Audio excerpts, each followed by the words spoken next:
Again to CSC 151. In this video, we're going to be going over the differences between a formula and a formula with an A on the end.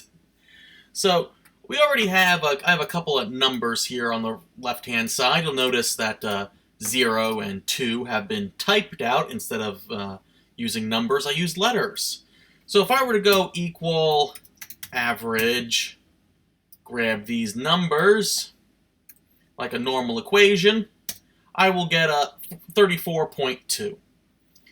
Well, that is because, that would be 15 plus 24 plus 32 plus 76 plus 24 divided by 1, 2, 3, 4, 5. And just to prove that, let me do that. Equals this. Actually, let me use parentheses, because the order of operations are going to matter here.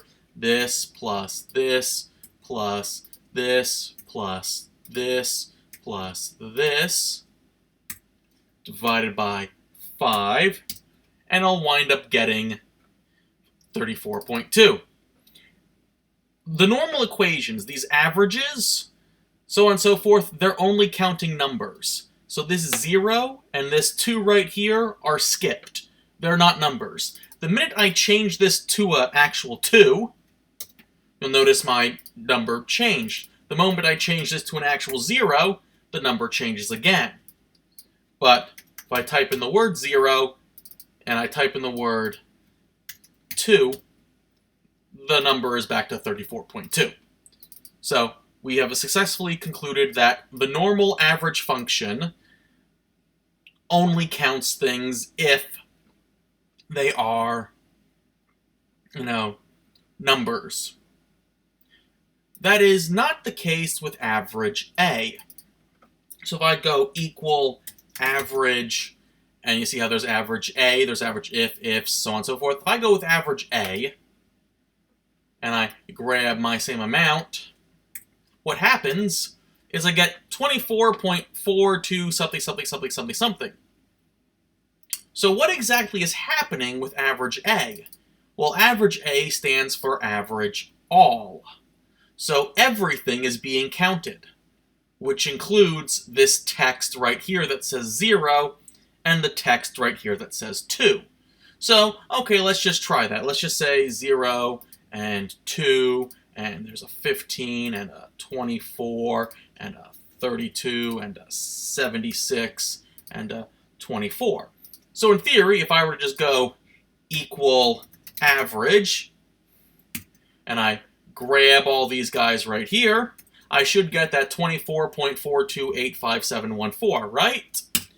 Well, it's not actually that. Because right here, this 2 is being counted as a 2. The average A counts all text, whether it says pineapple, whether it says stapler, whether it says DVD, whether it says any word you can think of or complete utter gibberish, it doesn't matter. It will count any and all text as a 0. So, just to prove a point here, I'll change this 2 to a 0, and I wind up getting the exact same average A amount right over here that I did over here.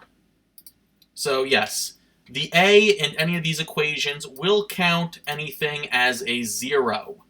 So this is a 0, and this 2 is a 0. If I were to change this for 32 to say 32, that 32 is also a 0, so on and so forth. So that's how average A works. And it'll be the same thing with count. So if I were to count this, scrape this all down, I get 5, because 1, 2, 3, 4, 5.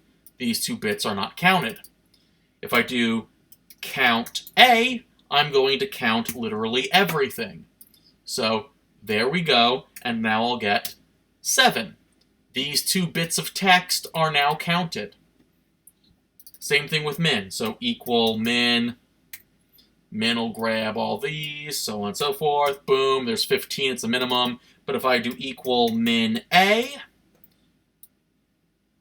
will give me a 0, because as always, this 2 and this 0 count as 0.